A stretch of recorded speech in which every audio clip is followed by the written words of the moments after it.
What's going on, ladies and gentlemen? So today we're going to talk about the 10 things that you should probably be thinking about or doing before you start your business. Now, I know we live in this world where everybody wants to be an entrepreneur.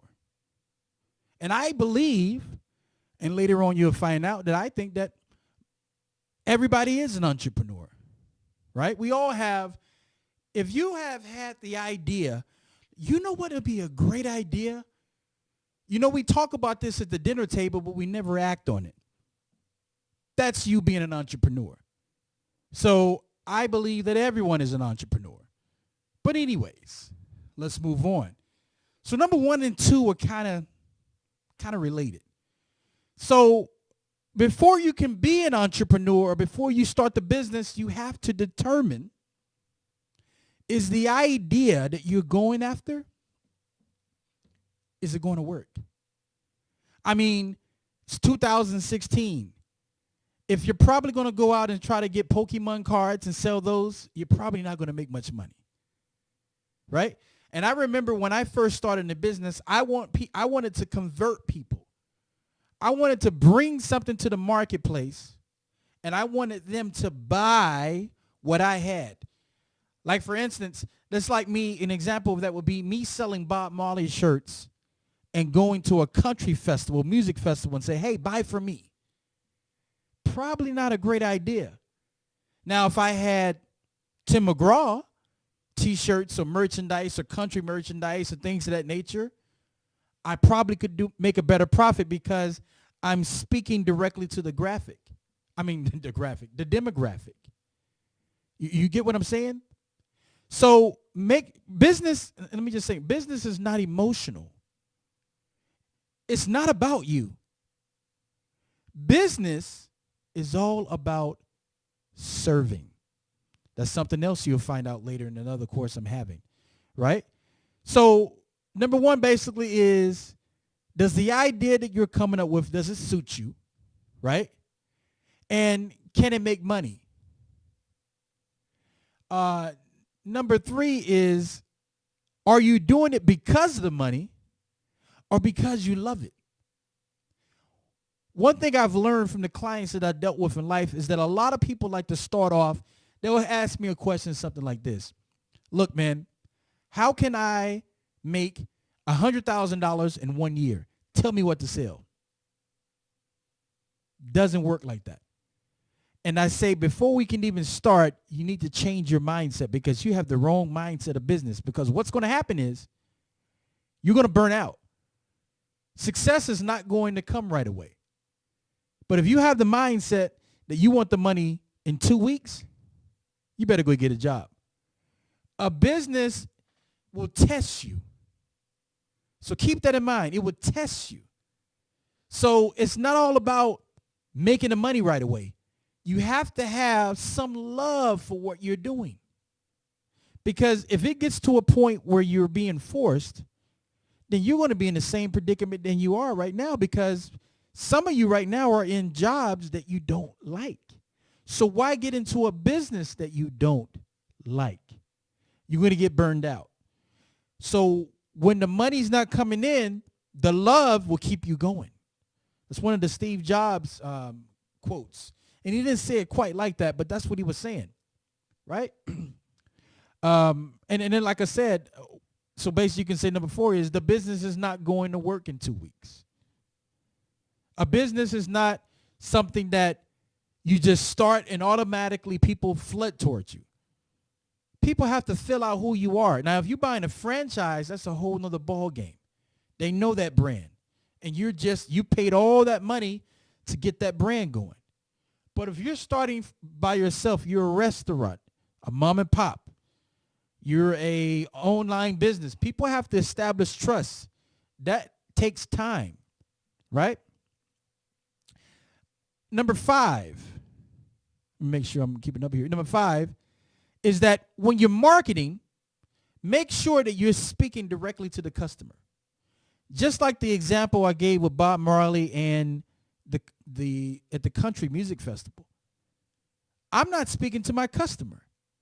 Yeah, there may be some people that like Bob Marley's music, but they are worried about actually country music. So for me to speak to them, I need to have things that are related to country music, related to that culture in order to reach that crowd. So if I had two cutouts, one of Tim McGraw and one of, I don't know, another country music artist, and I said, take a picture with your favorite artist, I may get people to come toward my area. That's just what it is, right? So when you're online, make sure that when you're making Facebook posts, when you're doing these things, that you're speaking directly to your audience, that you're writing posts that is relating to them.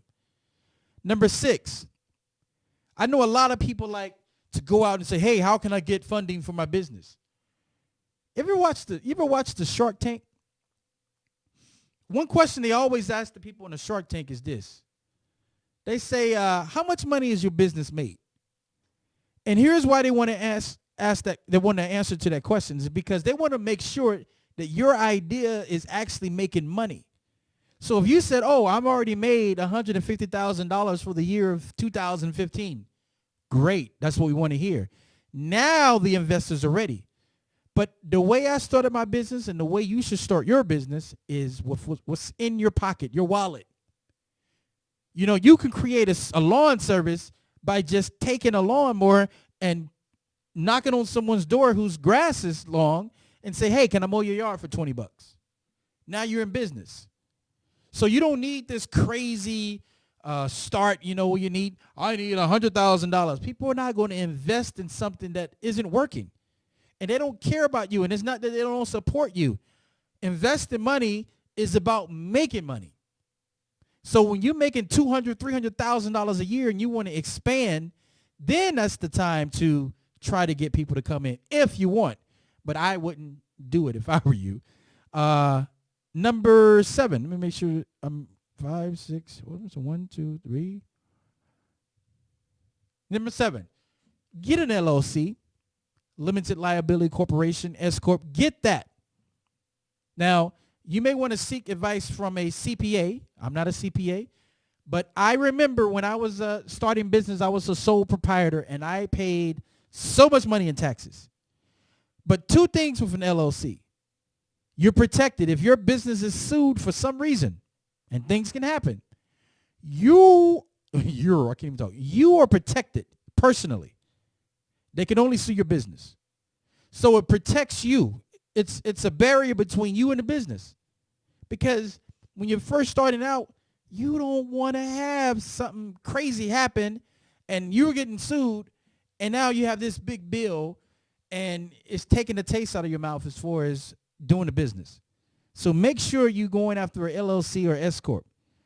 So where are we at now? 1.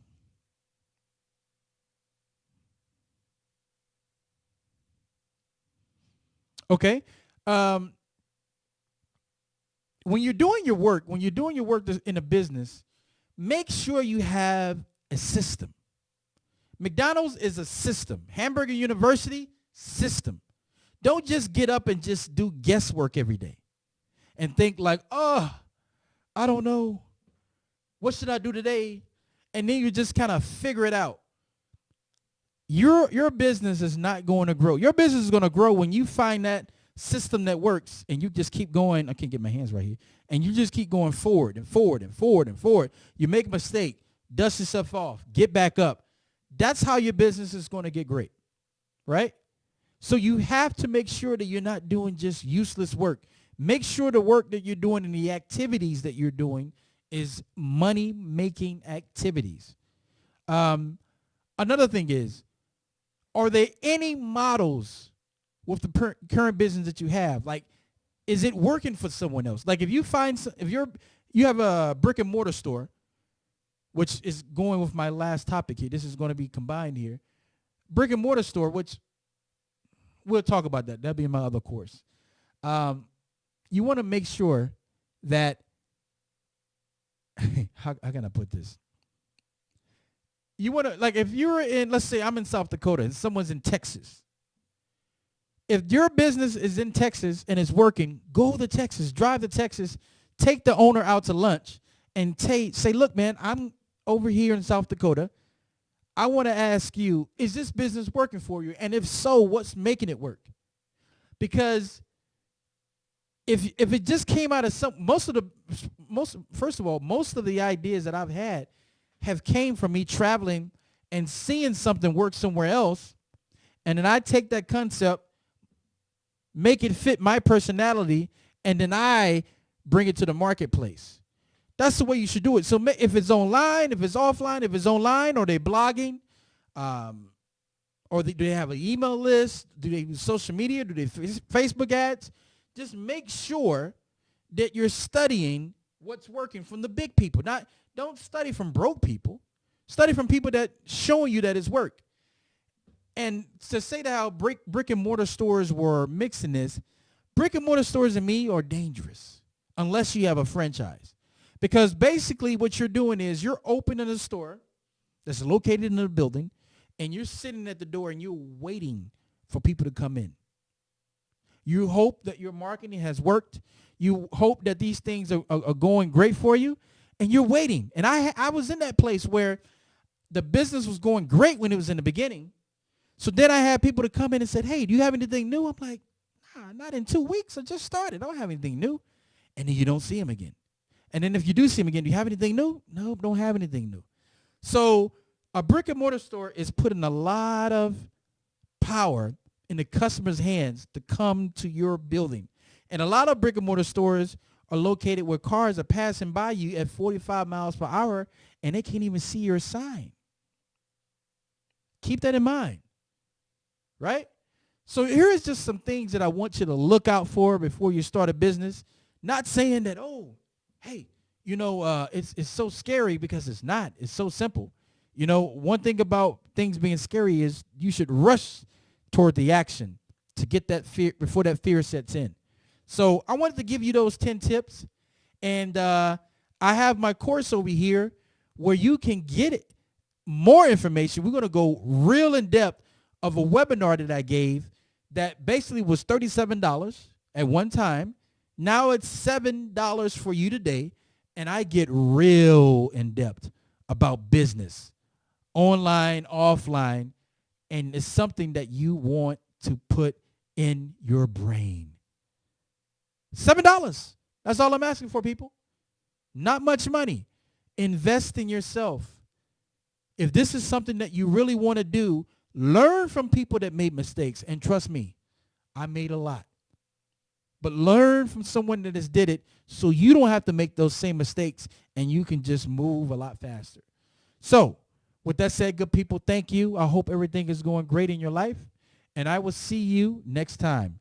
Take care and get that course for $7. Take care. Take care.